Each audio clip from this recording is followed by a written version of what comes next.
अस्सलाम स्टूडेंट्स, मैं हूं Nawara Nadir Ali from Loyal Academy. मैंने लास्ट टाइम आपसे फर्स्ट लॉ को शेयर किया था।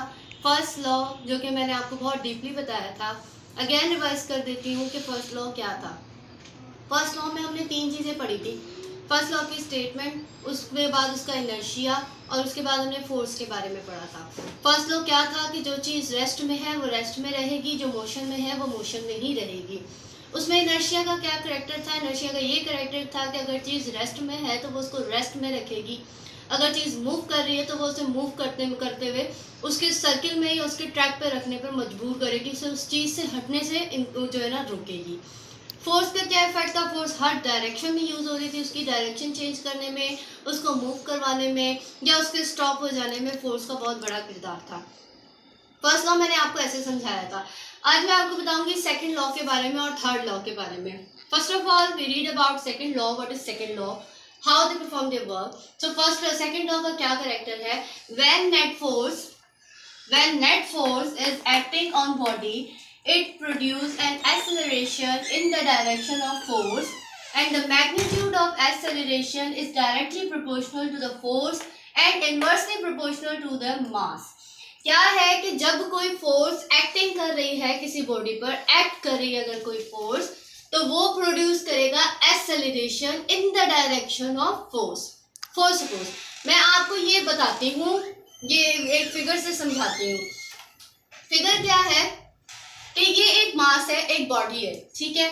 ये जो बॉडी है ये स्टिल रेस्ट में है, ये कहीं नहीं मूव कर रही फिलहाल हम इसको अज्यूम कर रहे हैं, ये रेस्ट में है। यहाँ जब हम इस पर कोई फोर्स अप्लाई करेंगे, ये मैं जैसे फॉर सपोज मैं इस तरफ खड़ी हूँ, मैं इसको उस तरफ पुश कर रही हूँ, तो ये मैंने इसके ऊपर फोर्स अप्लाई की है, इसका अपना भी कोई मास है, ठीक है, इसका अपना भी कोई मास है। मैंने इसके ऊपर जब फोर्स लगाई तो इसने कुछ डिस्प्लेसमेंट कवर की है, इसने कुछ डिस्प्लेसमेंट कवर की है उस तरफ। तो ये जो डिस्प्लेसमेंट कवर करेगा ये अपनी पोजीशन को चेंज करेगा, तो उसकी एक्सेलरेशन हमेशा चेंज होगी। और क्यों चेंज होगी? कैसे? Acceleration directly proportional to force है। वो ऐसे है कि अगर मैंने डायरेक्शन को इस तरफ फोर्स लगाया है, फोर्स को इस तरफ लगाया है और मूव इस तरफ की है, तो एक्सेलरेशन भी इस तरफ मूव होगी। अगर आपने मेरे पहले लेक्चर सुने हो तो उसमें वाज़ेह है कि the rate of change of velocity is called acceleration. जिस डायरेक्शन में, जिस टाइम में वेलोसिटी चेंज होती है उसे हम एक्सेलरेशन कहते हैं। So we know that if we applied force to any other object then it displaced to itself and it also cover acceleration and velocity. तो इसने जो है एक्सेलरेशन और वेलोसिटी कवर की है, ठीक है।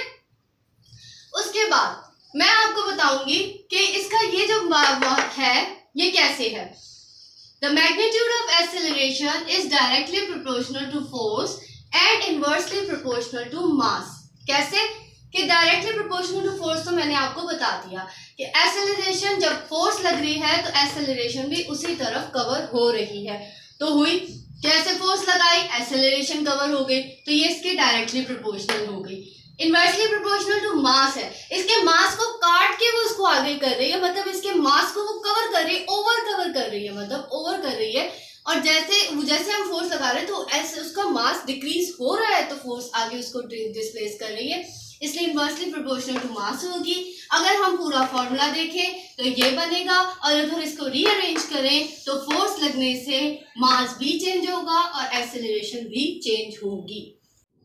हाँ जी, तो हमने पढ़ लिया था सेकंड और फर्स्ट लॉ। फर्स्ट और सेकंड मैंने आपको बता दिया। अब देखते हैं थर्ड लॉ हमें क्या कहता है। थर्ड लॉ कहता है to every action there is always an equal and opposite reaction. आप लोगों ने सुना होगा कि थप्पड़ मारो आगे से थप्पड़ मिलती है, किसी को अगर आप बात करोगे तो वो भी आगे से बात करेगा, किसी को छेड़ोगे तो वो भी आपको आगे से रिप्लाई करेगा। ये सारी बातें हमने बहुत सुनी हुई है, बड़ी वायरल है। तो अगर हम इन बातों को देखें तो थर्ड लॉ उसी की वजाहत कर रहा है, उसी को बता रहा है कि कैसे अगर आप एक्शन करोगे तो आपको रिएक्शन मिलेगा। इसमें बहुत सारे एग्जांपल्स हैं, बहुत ज़्यादा एग्जांपल्स हैं, लेकिन थोड़ा सा मैं आपको एक बात समझा दूं कि क्या होता है।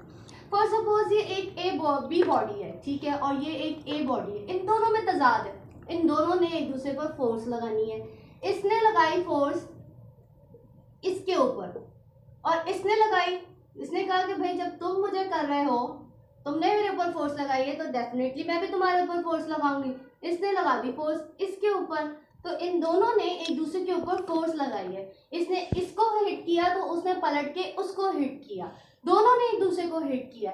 इसमें पता क्या चल रहा है भाई, हम इसको क्या कहें कि ये तो थर्ड लॉ है, लेकिन अप्रूव कैसे हो रहा है? अप्रूव भी तो करें इस बात को। तो अप्रूव करने के लिए क्या है, action and reaction are equal in magnitude and opposite in direction. दोनों इक्वल मैग्नीट्यूड में है।